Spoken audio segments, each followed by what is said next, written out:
하나님 우리나라를 정말 사랑하세요.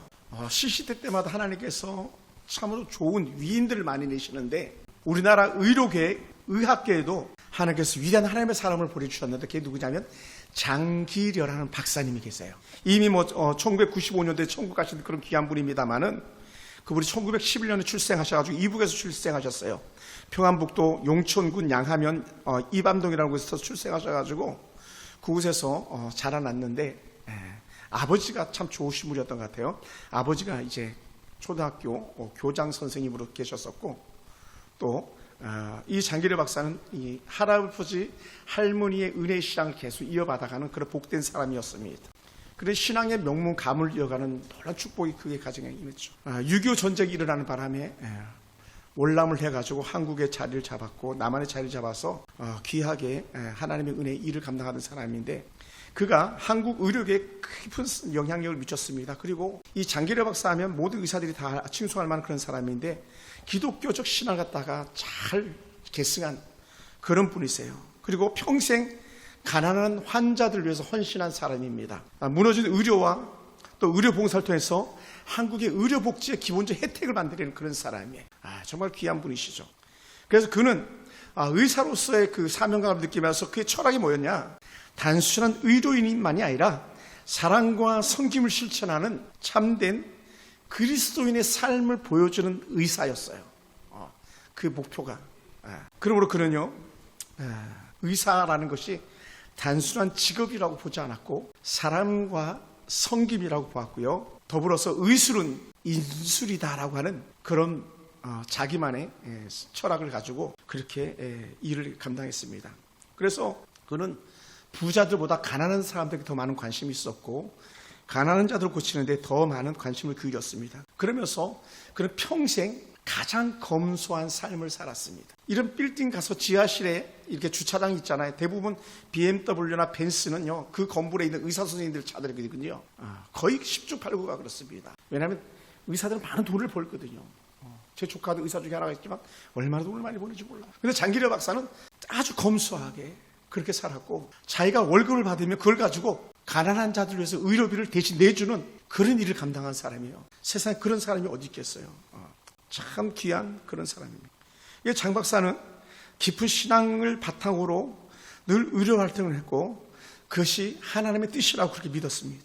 그리고 의사 일을 감당하면서 그 의료술을 가지고 의술로 복음을 전하는 그런 통로가 되었죠. 그래서 그는 사회보험에 우리가 지금 가지고 있는 국민의료보험 있잖아요. 국민의료보험.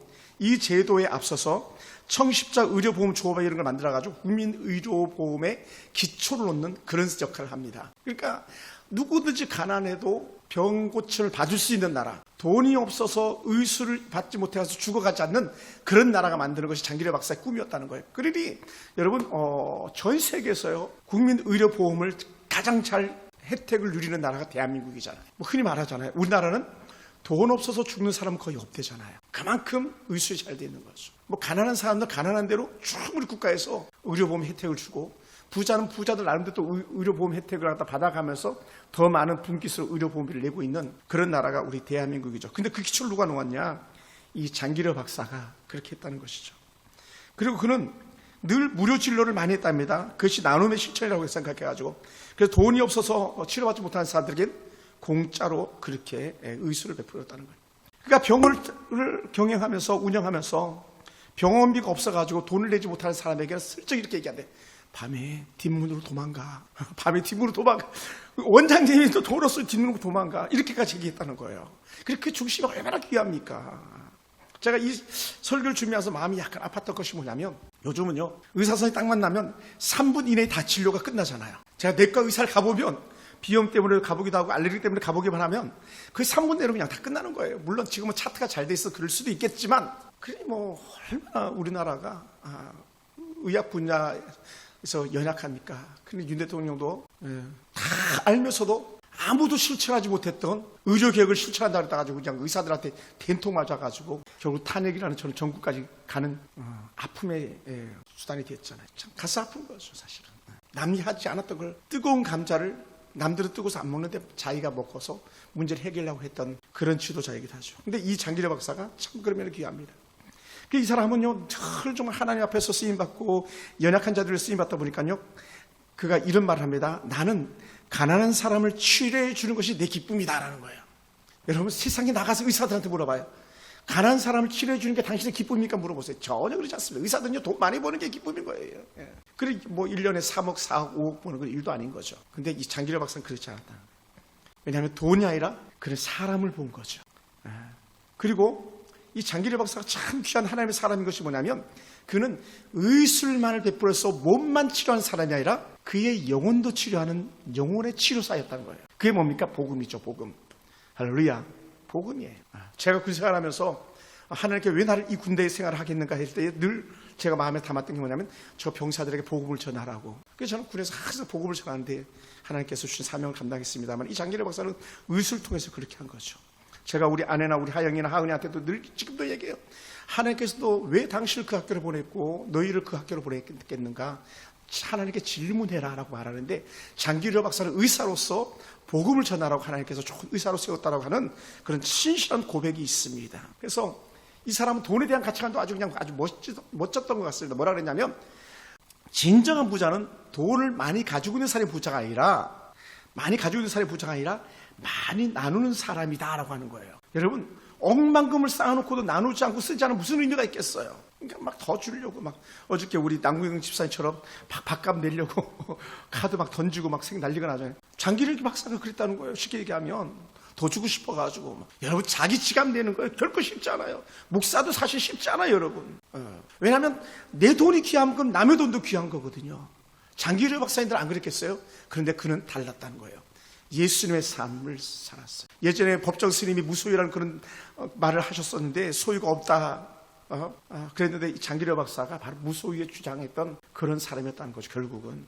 근데 그게 누구냐? 예수님이잖아요. 예수님이 거저 받았으니 거저 주어라. 그 장기려 박사가 예수님의 삶을 그대로 실천한 그런 사람이었던 거죠. 그는 천국에 가기 전에 이런 말을 합니다. 나는 죽을 때 가난한 모습을 하나님 앞에 가고 싶다. 가난한 모습. 여러분, 저도 목사지만요, 참 우리 목회자들이 비극적인 게 뭡니까? 노년에 퇴직금 더 많이 받고 싶고 응급비 더 많이 받고 싶어가지고 얼마나 많은 분란들이 있으니까 막 20억 30억을 받았느니 50억 100억을 받았느니 2억 3억을 받았느니 이것 때문에 실경이하고 교회가 깨지고 막 나는데, 이게 세속적 욕심이거든요. 사실은 예수님 십자가 올라갈 때에 그 받았던 것 챙겨가셨습니까? 그러지 않았거든요. 근데 우리는 죄성이 있어가지고 이 한낱 이런 의사 선생님만도 못하는 그런 목회자의 모습을 때로는 저도 가지고 있지 않는가 생각할 때 많은 죄송스러움이 있습니다. 나는 죽을 때 가난한 모습으로 가고 싶다. 제가 가끔 설교합니다만은, 하나님께서 우리 비 피하게 해주셨잖아요. 집이 좋고 나쁨을 떠나서 비를 피할 수 있는 것 자체가 얼마나 감사. 추위에 손 떨지 않잖아요. 옷 없지 않잖아요. 우리 권사님들 어땠습니까? 저희 초등학교 때는요, 손가락이 항상 이만큼 굵었어요. 발가락도 이만큼 굵었고. 왜 그랬다 그랬어요? 동상 걸렸잖아요. 밤마다 막 긁는다고, 가려워서. 동상 걸리면 밤에 얼마나 가려운지 몰라요. 그죠? 막 시퍼렇게 멍들어가지고 된 것처럼 막. 근데 지금 동상 걸린 사람 데려오면 내가 10만 원 드릴게요. 손가락 이만큼 굵은 사람 데리고 오면 어디도 없을걸요? 그렇게 잘 사는 나라가 됐어요. 그는 전문 의사로서 이런 말을 해요. 사랑이 없는 의사는 있을 수가 없다. 사랑이 없는 의사는 있을 수가 없다. 사랑이 없는 성도는 있을 수 없다. 이렇게 하면 어떻게 얼마나 좋겠습니까? 옆에 사람 인사합시다. 사랑이 없는 성도는 없어. 저도 목사로서 사랑이 있는 목사가 되고 싶습니다. 그렇게 살도록 노력하겠습니다. 자기 주머니 틀어가지고 병원비를 내줄 수 있는 의사라면 얼마나 귀하겠어요. 제가 수서에 사역했던 교회가 그랬어요. 곽필수라는 할머니 권사님 계셨는데, 이 할머님이 신랑이 돌아가시고 나서는 독거노인인 거예요. 아무도 의지할 데가 없어요. 국가가 주는 혜택 가지고 살아가는데, 이 할머니가 돌아가시기 전에 노인 요양병원에 입원을 했는데, 나라에서 나오는 거 플러스 돈이 뭐 150만 원인가 얼마가 더 나왔대요. 근데 그거를 1년 반인가를 갖다가 교회 성도들이 그 할머니 병원비 내가 내겠습니다. 내가 내세요. 17만원을 가지고 1년 반인가를 그 교회 성도들이, 정말 가난한 사람들이거든요. 우리 여러분보다 훨씬 더 가난한 사람들이에요. 도시 주공 아파트 사는 분들이어서. 근데 그 사람들이 17만 돈을 내가지고 그 할머니 병원비를 1년 반치를 다 냈다는 거예요. 또 이 할머니는 자기가 돈 모아놨다가 천국 가기 전에 목사님한테 그랬다는 거예요. 200만 원을 던져주면서, 목사님 나 죽을 때 이 돈 가지고 나 장례 치러줘 그랬다. 근데 제가 이제 그 할머니 돌아가셨다는 소식을 듣고 빈소를 갔는데 빈소도 차려지지 않았더라고요. 그래가지고 그냥 그 강남병원 갔다가 그냥 허탕치고 돌아오긴 했는데 빈손은 꾸려지지 않았지만 장례는 교회 성도들이 치러주는 그런 모습을 봤습니다. 이 의사는요 사랑이 없이는 있을 수가 없다. 목사는요 사랑이 없이는 목사할 수 없는 거예요. 우리 사모님 계시지만 사모님 힘쓰고 애쓰는 가운데 있지만 사랑이 없으면 사모도 못합니다. 돈에 벌벌 떨면 사모도 못해요. 왜냐하면 사모는 돈 쓰는 사람이거든요. 돈 되는 사람이거든요. 막 강남 귀부인처럼 막 좋은 교회 목사님처럼 막 은팔찌 금팔찌 막 걸고 다니는 사람 아니거든요. 있으면 그거 벗어가지고 줘야 될 사람이 사모들 아니겠습니까? 목사들인 거고요. 근데 이 장기려 박사가 그렇게 사는 거죠. 그 장 박사가 1995년 12월 25일 성탄절날 이렇게 천국 가셨는데 그때 자신의 비문에다 이렇게 써달라고 그랬대요. 뭐라 그랬냐면 나의 비문에 주를 섬기다가 간 사람, 주를 섬기다가 간 사람. 얼마나 하고 싶은 말이 많았겠어요. 그런데 그의 비문은 간단합니다. 주를 섬기다가 간 사람. 여러분은 자식들에게 무슨 유언을 남기고 싶습니까? 저는 우리 성도님들한테 자주 말하잖아요. 아들들한테 얘들아 너 예수 믿어야 돼. 예수 잘 믿어야 돼. 이 고백을 하라 그랬잖아요. 불쑥불쑥 하라 그랬잖아요. 그리고 엄마는 이 땅에 사는 날 동안 예수 잘 믿다가 천국 가는 거야. 이 말을 귀에 따갑도록 들려줘야 됩니다. 할렐루야. 그래서 아이들이 엄마를 생각할 때, 얘 자다가 깨서도 생각할 때, 얘 우리 엄마는 예수 잘 믿다 천국 갈 사람이에요. 남들한테 얘기할 거 아니에요. 그리고 언젠가는 여러분 저 나이 들었을 때에 우리 엄마처럼 나도 예수 믿다 우리 엄마 만나야지 천국 가야지 이렇게 나오지 않겠습니까? 아들 딸 들들 볶이며 사는 것도 뭐 사는 것이지만 그런 상황 속에서도 예수 자랑하다가 천국 가는 것이 우리의 참된 소망 아니겠습니까? 여러분 예수님이 인성으로 이 땅에 오셨을 때 인간의 몸을 입다고 오셨을 때에 예수님도 충분히 예를 들어서 더 좋은 거 먹고 싶고 더 좋은 거 입고 싶고 더 좋은 데 잠자고 싶은 마음이 없었겠습니까? 인간이신 예수님이신데 인성을 가지고 오셨는데 근데 예수님은 그렇게 살지 않았다는 거예요. 예수님께 뭐라 말씀하셨습니까? 마가복음 10장 45절에서 내가 온 것은 한 사람에서 목숨을 대신 하기 위해서 왔다고 오늘 45절에서 말씀하고 있잖아요. 인자가 온 것은 섬김을 받으려 함이 아니다. 우리는 섬김받고 대접받고 하는 것이 우리 최고의 목표처럼 여겨지는데 막 감투 쓰는 거 막 명함에 빽빽한 막 줄 집어넣는 거 예수님은 그렇게 오신 분이 아니라는 거예요. 그렇게 살다 가신 분이 아니라는 거예요. 나는 내가 너희를 섬기려고 왔어. 내가 너희를 어떻게든 더 잘 섬기려고 왔어. 이 말씀하시는 거 아니에요. 섬김의 절정이 뭡니까? 남을 위해서 대신 십자가 달려 죽는 거잖아요. 뭐라고 표현했습니까? 자기 목숨을 많은 사람의 대속물로 주려 합니다. 내가 너 대신 죽을 거야. 내가 너 대신 죽을 거야. 이 말씀하고 하기 위해서 오셨다는 거예요. 대신 죽으러 오셨다는 것이죠. 그래서 예수님 갖다 이렇게 표현합니다. 대속죄물이라고 해요. 내 죄를 대신 속하신 죄물 예수 그리스도. 그런데 우리가 그 예수를 믿는 우리가 무슨 더 많은 욕심을 가지고 있으며 누구의 것을 더 빼앗아 취하려고 하는 그런 헛된 마음이 우리 가운데 있겠냐는 거예요. 그렇지 않다는 것을 우리 깨닫게 되기 원합니다. 할렐루야. 여러분 저는 자주 그런 걸 경험해 봤습니다. 우리 할머니하고 식사를 하면 할머니는 꼭 제 밥에다가 막 좋은 거 더 막 갖다 놔요. 더 좋은 거 주고 싶어가지고. 뭐 저 같은 때는 제가 초등학교 때는 막 배고플 그런 때잖아요. 그러면 밥을 수북히 떠나요. 저희 집은 가난하지도 않았는데 더 먹으라고. 살해 놓으면 밥심으로 살아야 된다고. 우리 엄마도 그러셨거든요. 여러분 일반적으로 사랑을 베푸는 자식에게도 그렇게 하는데 하물며 하나님이 우리에게 얼마나 더 큰 사랑을 베푸셨습니까? 자식을 생명으로 우리에게 주신 예수님입니다. 그런 하나님이십니다. 그런데 우리가 무엇이들 못하겠습니까? 1절에도 어느 교회 잠깐 말씀을 나눴었습니다만은 이제 우리가 교회 주방 돈 주고 사람들 사삽시다. 우리 교회 청소 돈 주고 사삽시다 했더니 일반적으로 봉사된 사람들이 막 그렇게 얘기하니까는 갑자기 성도들 서너씩 모여가지고 목사님 안 됩니다. 내가 하겠습니다. 내가 하겠습니다. 목사님 찾아왔대잖아요. 그래가지고 몇몇이 안수 집사님들이 그렇게 하자다는 게 다 안수 집사님 부인들이 이 돈 주고 사서 하자 그랬었는데 그게 다 무산돼 버렸다 그랬죠. 그리고는 서로 하겠다고 나서서 당번제로 52주가 다 차버렸대잖아요. 누가 그러더라고요. 어느 교회에서 이렇게 사역하는데 교회를 청소를 하는데 갑자기 모르는 사람이 오더래요. 그래 어떻게 왔냐 그랬더니 어느 집사님이 못 와가지고 내가 대신 용역 돈 받고 왔습니다. 그래서 청소를 하더래요. 충분히 또 이해도 되기래요. 강남 사람들 얼마나 바쁘겠습니까? 일하는 사람들이. 만약에 집사님이 막 매일 출근해야 될 사람이라면 청소 당번인데 못 왔어. 그럼 집사님이 돈 많이 버니까 막 다른 사람 사가지고라도 보냈다는 걸 쉽게 얘기하면 물론 그런 경우도 있을 수 있겠습니다만은 예수님 십자가는요 돈 주고 사서 십자가 대신 지게 할 수 없는 거예요. 참된 희생은요 돈 주고 때울 수 있는 게 아니에요. 가장 값진 희생은요 내가 하나님 앞에 온전한 마음을 온전히 드리는 것이 가장 값진 희생이었던 것이죠.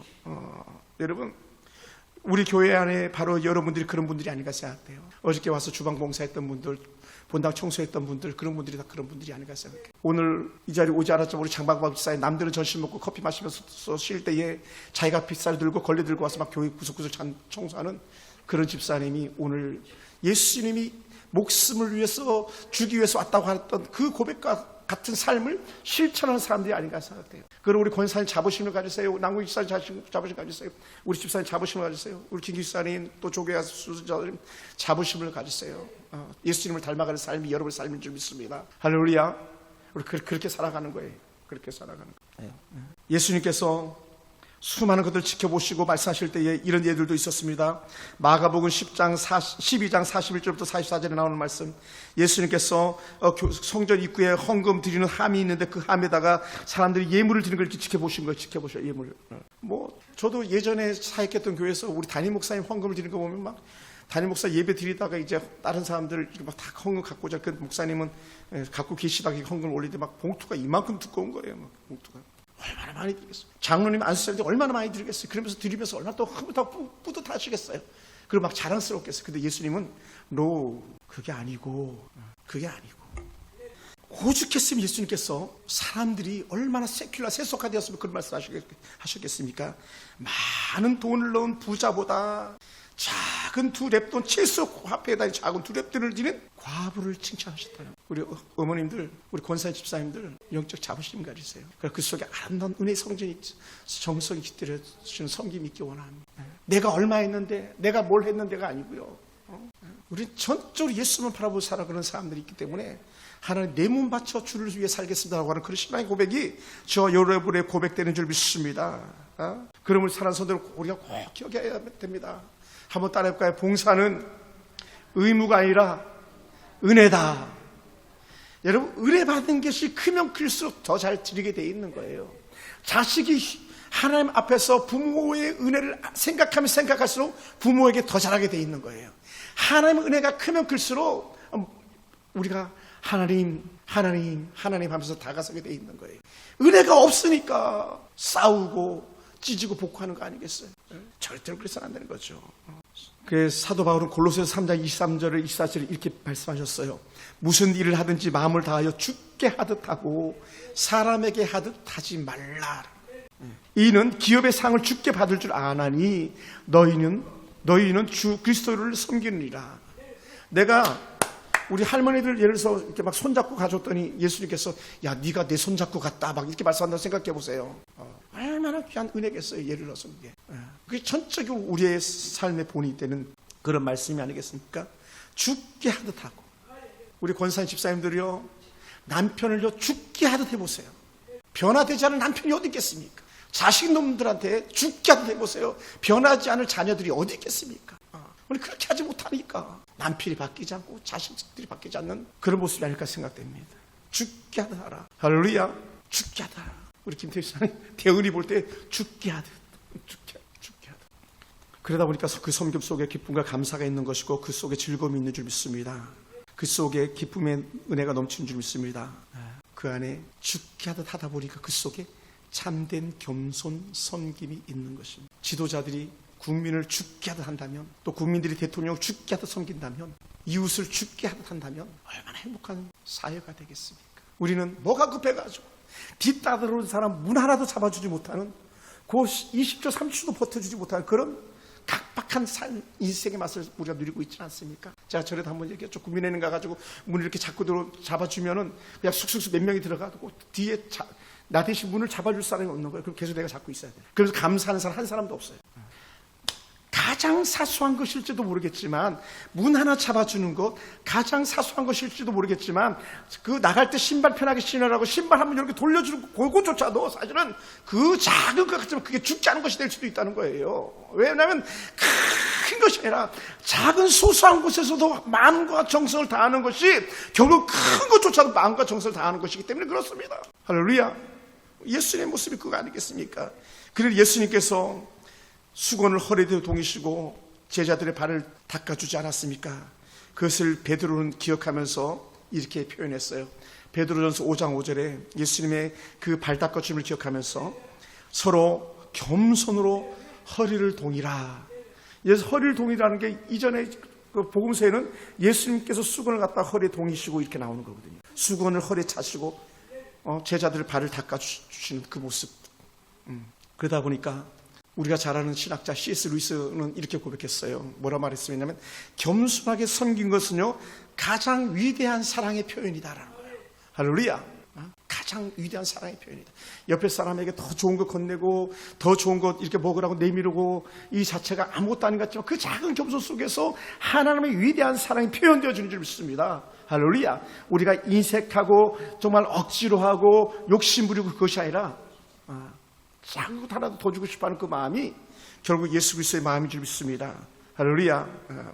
예수님께서 뭐라고 말씀하셨습니까? 거창하게 얘기하지 않았어요. 정말 여러분 꼭 기억하시기 바랍니다. 마태복음 10장 42절에 뭐라고 말씀하셨냐면 요 말씀을 정말 그 비슷하게 또 우리가 다시 한번 생각해보게 하는 말씀인데 또 누구든지 제자의 이름으로 이 작은 자 중에 하나에게 냉수 한 그릇이라도 주는 자는 내가 진실로 너에게 이르노니 그가 결코 상을 잃지 아니하리라. 아니 냉수 한 그릇 또 줬는데 상을 잃지 않는다는 거예요. 냉수 한 그릇. 목사님 뭐 이거 아무것도 아닌데. 남경 집사님, 오늘 집사님이 뒤에서 점심 드시고 나서 어르신들이 몇 분이냐 물어봤잖아요. 왜 물어봤어요? 왜 저한테 물어봤죠? 노인들이 몇 분이냐고? 집에 가신 분들이 있나가 물어. 집사님이 우리 할머니도 커피 타주려고 물어봤잖아요. 그죠? 그 커피, 아까 커피를 이렇게 막 여러 잔에다 타더라고. 쉽게 얘기하면 그거를 오늘날로, 예수님 말씀을 오늘날로 바꾸면, 미리 밥 먹고 커피 한 잔을 타가지고 어르신들께 대접하는 것이 이렇게 해석할 수 있는. 아무것도 아니잖아요, 사실은요. 요새 명소 집사님 잘 안 타주시나 봐요. 집사에 되지다는 거 보니까 막. 저는 명소 집사님이 커피 타다 드리는 전문가였잖아요, 그죠? 물 떠다 주시는 전문가 막. 허길승 권사님 커피를 타실 수가 없어요. 커피 타시면 손이 막 이런데 어떻게 타겠어요? 커피 붓는데 절반 다 쏟는데 그때 누가 타죠? 명소 집사님 타주시는 거지. 남경 집사님. 그러니까 여러분 저를 보세요. 큰 것이 아니라 소소한 걸 실수라도 그 안에 사랑을 가지고 하면 하늘에서 상이 큰 거예요. 할렐루야. 뭐라고까지 표현했어요? 결코 그 상을 잃지 않을 것이다. 그러니까 권사님은 그냥 천사인 거예요. 왜냐하면 남들이 선한 일을 하도록 계시는 분이니까요. 사랑하는 성도 여러분, 그러면 우리가요 온전한 하나님의 은혜 가운데 쓰임받기 원합니다. 하나님의 은혜 가운데서 온전히 선함 가운데 쓰임받기 원합니다. 서로 돌아보고 서로 사랑하고 서로 선행을 격려하라고 말씀했습니다. 우리 믿음의 사람들이 김 집사를 돌아보고 이 집사를 돌아보고 박 집사를 돌아보고 이웃의 형제 자매들을 돌아보고 홍아 집사님이 이제 주일날 일을 나가서 주일지는 못한답니다. 그러면 어떻게 돼요? 예를 들어서 홍아 집사한테 전화해가지고 교회 오고 싶은데 너무 힘들었지. 전화 한 통 해준다면 그것이 주의 사랑이 아니겠습니까? 거창한 게 아니라는 거예요. 그게 사랑의 나눔인 것이죠. 사랑하는 성도 여러분, 마태복음 25장 40절에서 내가 진실로 너희에게 이르노니 너희가 여기 내 형제 중에 지극히 작은 자 하나에게 한 것이 곧 내게 한 것이리라. 지극히 작은 자에게 한 것이 내게 한 것이다. 저희 교회를 섬기는 후원 권사님, 봉천의 김영희 권사님한테 제가 이렇게 가끔 문안을 드리면 목사님 내가 한 거 아니에요. 내가 한 거 하나님께서 하신 거예요. 그래요. 강미 집사님도 지난번 주에도 또 너무 감사해가지고 제가 카톡을 이렇게 보내서 집사님 주셔가지고 우리 교회가 큰 힘이 됩니다. 그랬더니 목사님 무슨 말씀하세요? 목사님 아닙니다. 그게 아닙니다. 우리 교회 헌금하려고 아르바이트하는 그 부자 귀부인이 우리 교회 헌금하려고 일부러 아르바이트한다. 자기 자식 때문에 아르바이트하는 게 아니라 우리 교회 헌금하려고 아르바이트한다는 거예요. 일산 베델교회 다니는 집사님. 저는 얼굴도 모릅니다. 전화번호도 안 알려줘가지고 카톡으로만 합니다. 얼마나 귀합니까 그 마음. 여러분 말이 그렇죠. 매주 토요일날 2시에 나와가지고 주방을 봉사해서 주일을 준비한다. 이건요 사실 결코 쉬운 일이 아니에요. 막 우리 어찌면 그래야 돼. 우리 할머니들 건강하다면 김태희 사님, 김효수 권사님 막 얻고 다녀야 되고 우리 사모님 행가해줘야 돼요. 토요일마다 밥해주니까 얼마나 귀합니까. 저는 이렇게 대신 립서비스로 대신합니다. 지난주 립서비스 설교했었는데 하늘의 상이 크도다. 또 플러스 여자여 내 믿음이 크도다. 권사님 할렐루야. 김기수사님, 그 동지서 딸에 찬물에 수건 빨아가지고 걸레 빨아가지고 의자마다 다 닦고 집사님의 그 수고하고 했음이 결코 작지 않습니다. 우리 조교수 집사님 그렇게 막 그 퇴근하면서 어떻게든 1분이라도 더 빨리 와가지고 설교 들으려고 예배 드리려고 달려오는 그 발걸음이 결코 작지 아니하도다. 예수님 말씀처럼 믿음이 큰 모습으로 그 아름다운 은혜 섬김을 놓치지 않게 되길 주로 축원합니다. 그 은혜의 길을요 빼앗기지 않게 되기 원합니다. 할렐루야. 여러분 보세요. 여기에 청년이 어디 있습니까? 우리 2딸밖에 없잖아요. 그죠? 목사 딸이어서가 아니라 하나님 은혜 가운데 섬기고 있다면 그 고백이라면 여전히 하나님께서 다음 세대를 책임질 축복자 은혜가 되어갈 줄 믿습니다. 저는 우리 서울풍산교회 성도들이 지극히 작은 자 하나에게 하는 그 은혜를 그 누구에게도 빼앗기지 않고 내가 하겠습니다 할 수 있는 그런 교회가 되기를 원합니다.